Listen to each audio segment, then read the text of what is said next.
Friends, welcome to R K exam cracker. This is Vishnu Dutt Sharma और मैं एक बार फिर से आपका अपने चैनल पर स्वागत करता हूं। देखिए, हर रोज़ की तरह मैं आज इस जो वीडियो लेक्चर है इसमें आज इंडियन हिस्ट्री की जो हमने लेक्चर सीरीज शुरू की है उससे रिलेटेड एक इम्पोर्टेंट टॉपिक लेकर आया हूँ। जो हमारा मध्यकालीन भारत है उसमें जो जो रिलीजियस जो धार्मिक मूवमेंट हुए, आंदोलन चलाए गए, जो नए नए धर्मों का, नई नई विचारधाराओं का उदय हुआ, उसके बारे में हम जो है इस लेक्चर में, वीडियो में जो है डिस्कस करेंगे। ओके, तो जो देखिए, जो हमारा भारत है उसको काफ़ी सारे धर्मों की, फेथ्स की और क्रीड्स की, अलग अलग जातियों का जो है बर्थ प्लेस माना जाता है कि यहाँ पर इनका अलग अलग धर्मों का जन्म हुआ। ओके, तो जो मध्यकालीन भारत का काल था उस टाइम पे जो नए नए आइडियाज़ शुरू हो गए, जो है लोग नई नई विचारधारा वहाँ पे पैदा हुई लोगों के द्वारा। जो रिलीजियस लीडर्स थे, जो मतलब धर्मगुरु कहलाते थे उस टाइम पे, तो उन्होंने अलग अलग जो है विचारधारा दी, नए नए आइडियाज़ दिए, उससे जो है अलग अलग धर्मों की स्थापना हुई। जो मेन जो था यहाँ पे मध्यकालीन भारत में वो थे दो जो धर्म, जो मेन जो विचारधाराएँ आई, जो आइडियाज़ आए वो थे, एक था भक्ति मूवमेंट और एक था सूफीज़म। ओके, भक्ति मूवमेंट मेनली हिंदुज़म से रिलेटेड है और सूफी जो मूवमेंट है वो है जो मुस्लिम धर्म है, वो उससे रिलेटेड है। ओके, तो आइए शुरू करते हैं ये लेक्चर और जानते हैं इनके बारे में। सबसे पहले जो भक्ति मूवमेंट हुआ, भक्ति संत हुए, तो जो भक्ति मूवमेंट था, जो भक्ति मूवमेंट हिंदुज़म से रिलेटेड है, वो क्या था मेनली? वो था थीस्टिक डिवोशनल ट्रेंड इन दी मेडिवल हिंदुज़म।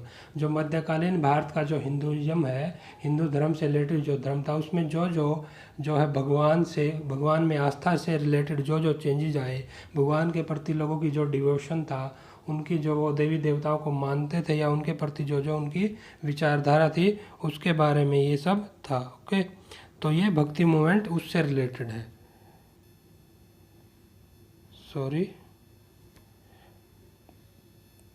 तो इसमें जो मेन भक्ति संत हुए, संत बोलते थे उस टाइम पे, जो इनके रिलीजियस गुरु थे, जिनको लोग फॉलो करते थे, जिनकी विचारधारा को लोग फॉलो करते थे, उनको भक्ति संत बोलते थे। तो उनमें मेनली कुछ संत हुए हैं, उनके बारे में जानते हैं।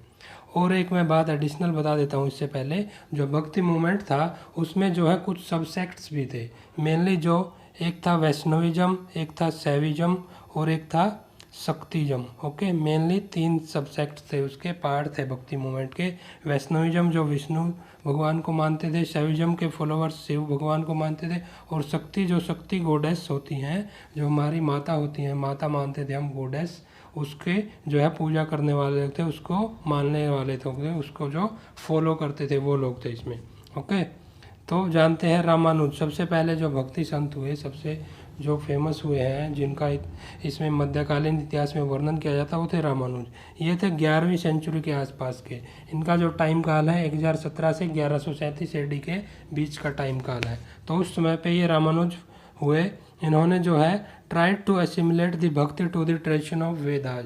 जो वेदा का जो ट्रेडिशन था, शुरू से जो वैदिक काल से चला आ रहा था, लोग जो देवी देवताओं को पूजते थे, मानते थे, उनकी जो आस्था थी उसमें, तो उसको इन्होंने एसिमुलेट करना चाहा, उसमें कुछ और एडिशन, एसिमुलेट में शामिल किया, कुछ और एडिशनल विचारधारा है उसमें एडिशन ऐड करने की इन्होंने सोची। Okay, he argued the grace of God was more important. उन्होंने किस चीज़ पर जोर दिया, वो किस चीज़ के पक्ष में थे, या उन्होंने इस चीज़ पर जोर दिया कि जो ग्रेस है गॉड की, जो गॉड की ग्रेस है, वो उसके बारे में जो नॉलेज हम प्राप्त करते हैं, कि जो मोक्ष प्राप्ति के लिए जो नॉलेज चाहिए, उसके लिए हमें क्या क्या मतलब अपना कर्म कैसा करना चाहिए, या उससे रिलेटेड जो भी विचारधारा है उसके बारे में जो ज्ञान होता है, उससे ज़्यादा इम्पोर्टेंस इन्होंने गॉड की ग्रेस को दी। जो गॉड है काफ़ी ग्रेसफुल है, भव्य है। ओके, इस चीज़ को उन्होंने जो है, इस विचारधारा को रामानुज जी ने काफ़ी महत्व दिया, जोर दिया।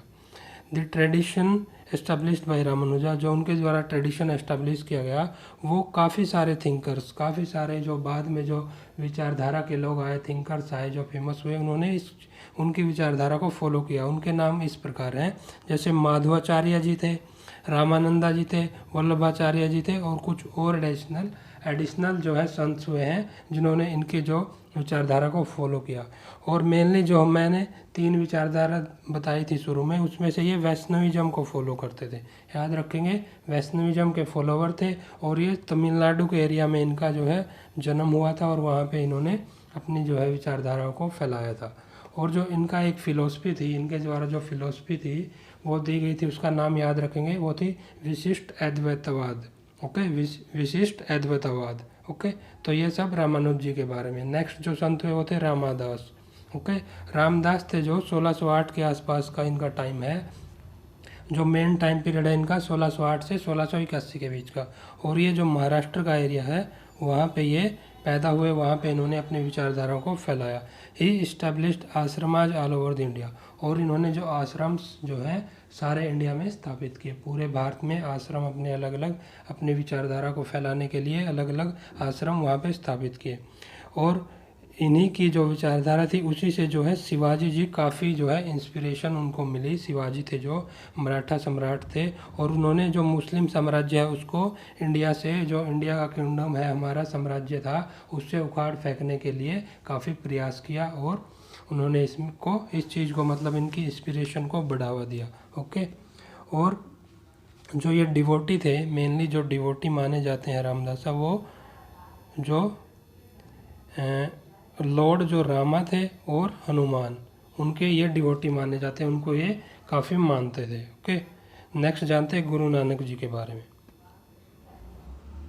जो गुरु नानक जी हैं इनका जो जन्म है 1469 एडी में हुआ था, और इनका 1539 एडी में इनकी जो है डेथ हो गई थी। तो इनका जो है पूरा जीवन काल का ये पीरियड है 1469 से 1539 एडी के बीच का। ओके, जो गुरु नानक देव जी थे, he was a mystic of Nirguna school. देखिए, एक निर्गुणा स्कूल होता था जो विचारधारा का आइडियाज़ के अलग अलग, मेनली मैं ये बता देता हूँ आपको, जो निर्गुणा होता था और एक सगुणा स्कूल ऑफ जो थे आइडियाज़ की दो विचारधाराएं होती थी ये उस टाइम पे जो मध्यकालीन भारत में, एक था निर्गुणा, एक था सगुणा। निर्गुणा के जो लोग थे, निर्गुणा को फॉलो करने वाले, वो थे नॉलेज को फोकस करते थे। वो नॉलेज था, जो ज्ञान है किसी चीज़ के बारे में, उस पर फोकस करते थे। और ये concept of ultimate reality as a formless, किसी भी आकारहीन, विदाउट एनी एट्रीब्यूट्स, बिना किसी गुणों के, विशेषता के, और बिना किसी क्वालिटी के, ये जो है इन चीज़ों को फॉलो करते थे कि ये सिर्फ ज्ञान पे जो है जो ज़्यादा जोर देते थे। और मेन जो है दूसरे जो सगुणा स्कूल है, सगुणा स्कूल की विचारधारा थी, वो लोग फॉर्म पे, आकार पे, मतलब शेप, जो किसी चीज़ को मान लें भगवान को फॉलो करते हैं तो उसकी फॉर्म, एक आकार देखते थे उसका, कोई मतलब आइडियल वर्शिप भी करते थे ये लोग। और एट्रीब्यूट्स एंड क्वालिटी, इन सब में ये जो है काफ़ी इनका मतलब रुचि थी, इंटरेस्ट था। और ये मेन फोकस जो था इनका लव था, ये प्यार का, प्यार प्रेम का जो है गुण है, ये सगुणा लोग, सगुणा विचारधारा के लोग सगुणा के फॉलो करते थे। ओके, तो ये दो स्कूल थे। तो जो गुरु नानक देव जी है ये एक मिस्टिक थे, मिस्टिक मीन्स रहस्यवादी। ओके, जो वो निर्गुणा स्कूल को फॉलो करते थे। लेकिन उनके फॉलोअर्स बाद में जो है, इनके फॉलोअर्स हुए जो, उन्होंने एक अलग ही रिलीजन पैदा कर दिया इन्होंने हिंदू से ही, जो सिख धर्म के नाम से फेमस हुआ था बाद में। Okay, he become a wonder preacher of casteless. लेकिन जो गुरु नानक देव जी है उन्होंने किसी भी जाति पाति का जो है उसमें कोई भी भेदभाव नहीं किया, बिना किसी जाति पाति के उन्होंने वो वंडरिंग करते थे, मतलब काफ़ी जो है अपने प्रवचन देते हुए वो पूरे इंडिया में घूमते थे। और एक यूनिवर्सल गॉड के लिए उन्होंने जो है एक विचारधारा यूनिवर्सल गॉड के होने की थी उनकी। इथिकल विचार थे उनके, जो इथिकल कोड थे, आचार व्यवहार थे, वो भी काफ़ी सिंपल थे। और वो कोई भी मतलब डिवाइड नहीं करते थे लोगों को अलग अलग विचारधारा या अलग अलग रिलीजियंस के आधार पर। और एंटी रिचुअलिस्टिक, कोई भी जो है रीति रिवाजों में वो विश्वास नहीं करते थे। और मोनोस्टिक मीन्स एक ही गॉड में या एक ही विचारधारा में विश्वास करते थे। और हाईली स्पिरिचुअल रिलीजन, और एक जो है काफ़ी धार्मिक स्पिरिचुअल टाइप का जो रिलीजन है उसमें बिलीव करते थे ये। ओके, नेक्स्ट और एक दो पॉइंट्स मैं गुरु नानक देव जी के बारे में बताता हूँ। ये जो है फाउंडर ऑफ सिखिज्म भी माने जाते हैं, और ये पहले गुरु, सिखों के 10 गुरु माने जाते हैं, उनमें ये पहले गुरु थे सिख धर्म के। ओके, और ये इनका एक गुरु पूर्व नाम से त्यौहार मनाया जाता है इनकी जो, इनके उपलक्ष्य में, जो कार्तिक पूर्णिमा, कार्तिक का जो महीना होता है उसकी जो पूर्णिमा तिथि होती है उसको गुरु पूर्व मनाया जाता है। और इनके बारे में ये थे, देयर इज़ वन गॉड, इनकी विचारधारा क्या थी, एक ही गॉड है, और ऑल ह्यूमन बींग्स, जो सभी ह्यूमन बींग्स है वो उसके साथ डायरेक्ट एक्सेस, डायरेक्ट पहुंच है उनकी। लोग जो है मतलब गॉड को जो मतलब डायरेक्टली पा सकते हैं बिना किसी लिंक के। जैसे प्रेस्ट होते हैं पुजारी लोग, या फिर जो रिचुअल्स होते हैं, जो भी हम रीति रिवाज करते हैं भगवान को मनाने के लिए, उनके बिना वो जो है अपनी डायरेक्ट एक्सेस कर सकता है कोई भी आदमी। ओके, ये सब उनकी विचारधारा में शामिल था। नेक्स्ट जो हुए सूरदास। सूरदास जी के बारे में जानते हैं। जो सूरदास हुए उनका टाइम काल है 1483 से 1513, नहीं सॉरी, ये 1561 के आसपास बताते हैं। कुछ जो इतिहासकार हैं इनका बारे में जो बताते हैं वो 1561 तक ये जीवित रहे। ओके, जो he belongs to Saguna school, और ये सगुना स्कूल, देखिए जो गुरु नानक देव जी थे वो निर्गुणा स्कूल से बिलोंग करते थे। जो इनकी आइडियोलॉजी थी, जो आइडियाज़ थे, निर्गुणा जो विचारधारा के थे, और पर ये जो थे सगुना स्कूल था इनका, सगुना विचारधारा के ये विचारक थे Surdas ji. He was a disciple of famous religious teacher, एक वल्लभाचार्य जो फेमस जो धार्मिक गुरु हुए हैं उनके ये शिष्य थे।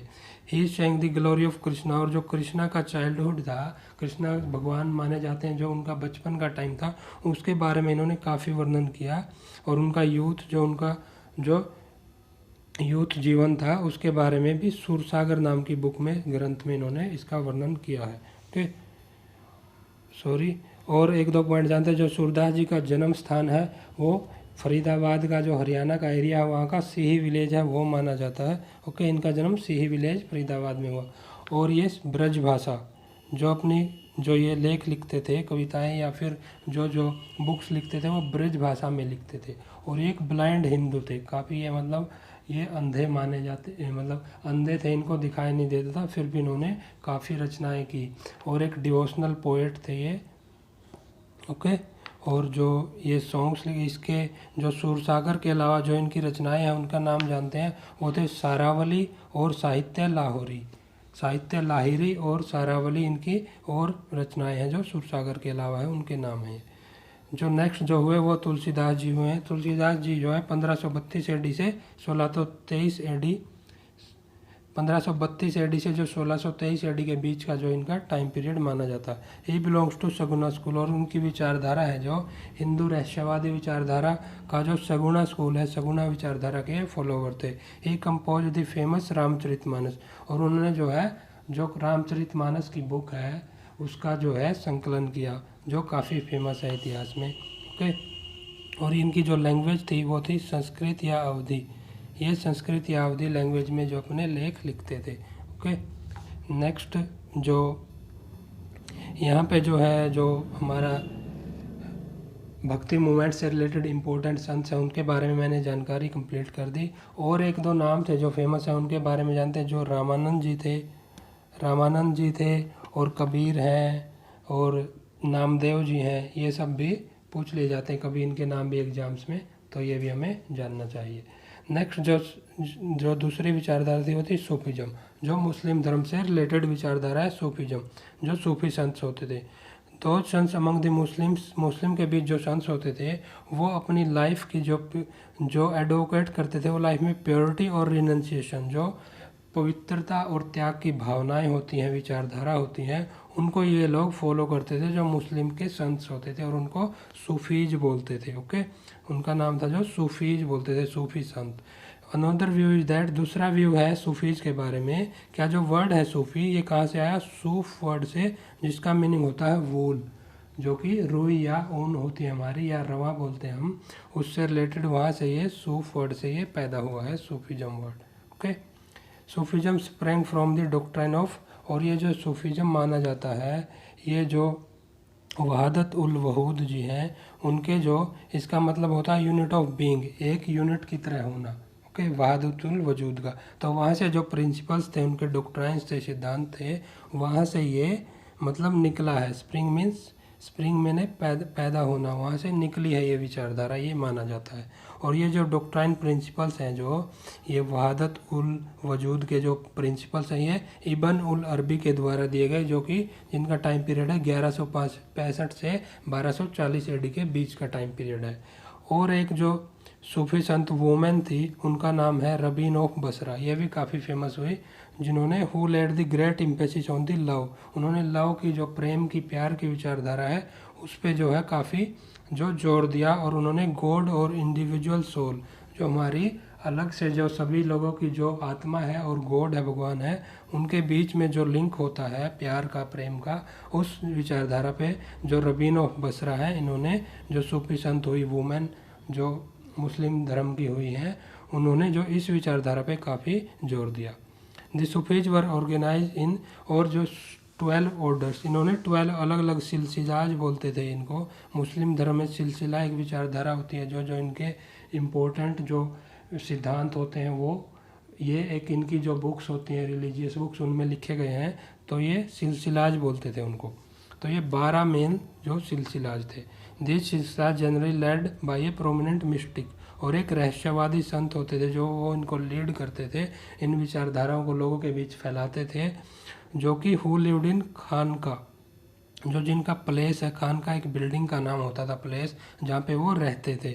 इसमें ये मतलब खानका में ये संत जो इनको सिलसिलाज को जो फैलाते थे वो रहते थे, और अलोंग हिज डिसिपल, अपने जो है डिसिपल्स होते थे, उनके जो शिष्य होते थे, उनके साथ ये लोग वहाँ पर रहते थे। Okay, the link between the teacher और पीर, जो टीचर होता था, रिलीजियस गुरु होता था सूफीज्म में, वो पीर बोलते थे उसको, जो टीचर होता था पीर या पीर। ओके, हिज डिसिपल, और अपना उनका जो शिष्य होते थे उनको मुरीद बोलते थे, याद रखेंगे मुस्लिम धर्म में मुरीद बोलते थे। और उनके बीच जो एक लिंक था वो काफ़ी जो है इम्पोर्टेंट था, काफ़ी जो उसकी काफ़ी इम्पोर्टेंस मानी जाती थी सूफीज्म में। ओके, एवरी पीर, जो हर एक जो रिलीजियस टीचर होता था, पीर होता था, वो एक सक्सेसर को नॉमिनेट करता था, और जो सक्सेसर होता था उसको क्या बोलते थे, वाली, याद रखेंगे वाली।